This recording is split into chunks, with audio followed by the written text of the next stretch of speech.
Гласот на Америка на македонски. Преку една деценија вашиот прозорец кон САД.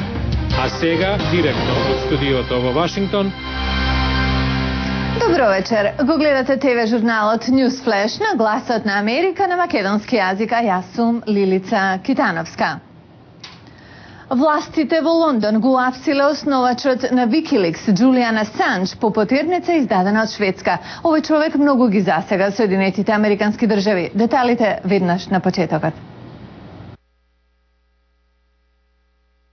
Властите во Лондон го уапсија основачот на Wikileaks Джулијан Асанж по потерница од Шведска и во моментот додека ова го јавуваме е изведен пред суд. Асанж е баран од шведските власти по наводи за силување, сексуално злоставување и нелегална изнуда. Тој ги негира наводите. Асанж е основач на страницата Wikileaks, која објави околу 250.000 тајни американски документи на интернет.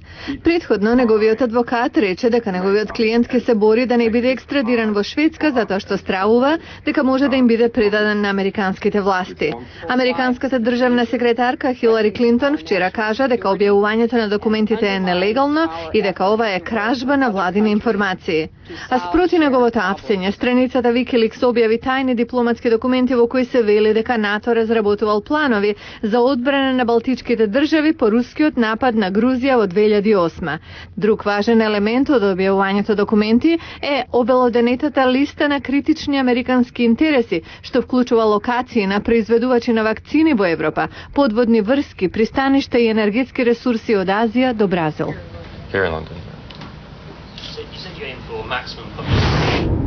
Американскиот председател Барак Обама постигнал компромис со опозиционите републиканци по клучна легислатива за продолжување на скратувањата на даноците и продолжување на бенефициите за невработените. Кој што бараше и како е постигнато во продолжение? Американскиот председател Барак Обама соопшти дека постигнал компромис со опозиционите републиканци по легислативата за продолжување на даночните скратувања и бенефициите за невработените, како дел од обидите за зајакнување на економското опоравување. Ова е основата за двопартиски договор. Наредните 2 години, секој американско семејство ќе ги задржи даночните скратувања. Не само од времето на председателот Буш, туку и оние воведени изминативе 2 години, ако им помагаат на родителите, студентите и другите луѓе навремено да ги подмируваат сметките. Изјавата на Обама уследи по еднонеделни интензивни преговори по прашањето за износот на даноците усвоен од Конгресот во 2001 и 2003 година. Договорот вклучува продолжување на рокот на сите даночни скратувања од ерата на Буш, како и продолжување на бенефициите за невработените американци за дополнителни 13 месеци. Републиканците побараа гаранции дека ратите би се продолжиле за најбогатите 2% од американците и за средната класа. Тие се заканија дека ќе ја стопираат работата во Сенатот до крајот на годинава, доколку не ги добијат тие гаранции. Председателот и членовите на неговата партија сакаа да ги обнова даночните скратувања за сите, освен за американците со високи примања. Барак Обама изјави дека не е задоволен со делови од компромисот. Не се сомневам дека има работи што не им се допаѓаат на сите. Има работи овде што и мене не ми се допаѓаат, како продолжување на даночните скратувања за најбогатите. Рокот на оваа мерка истекува за 2 години и засега верувам дека двопартискиот план е вистинското решение. Ова е голем потек, иако во техничка смисла не е финален. За него ќе се гласа и во Представничкиот дом и во Сенатот.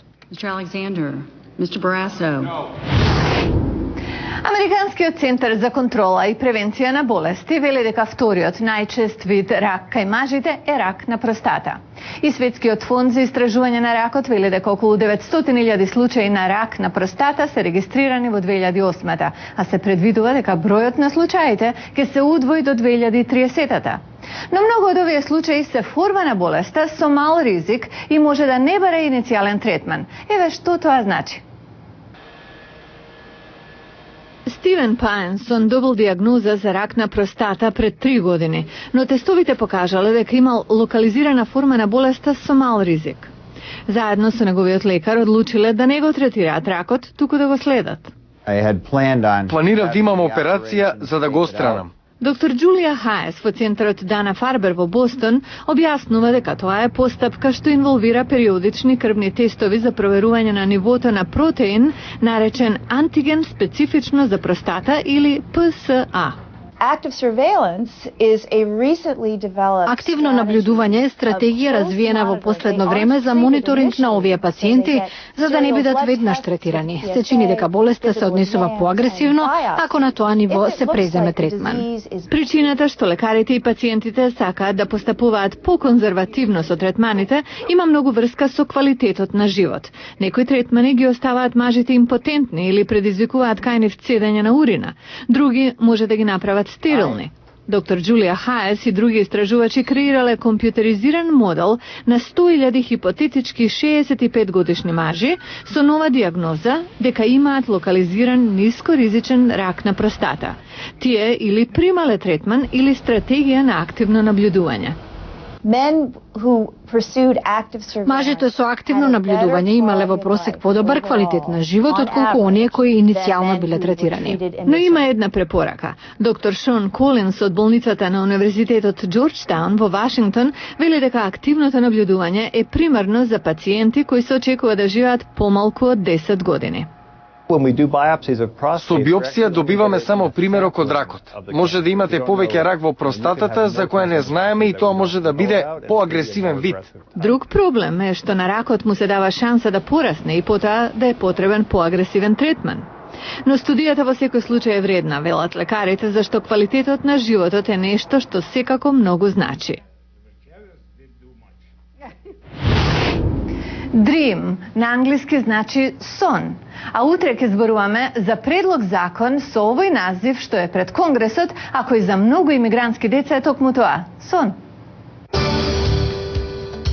Утре во Newsflash, депортација или студии во САД се чека на потег на Конгресот. Американците жестоко спротиставени. Гледајте во утрешен Newsflash.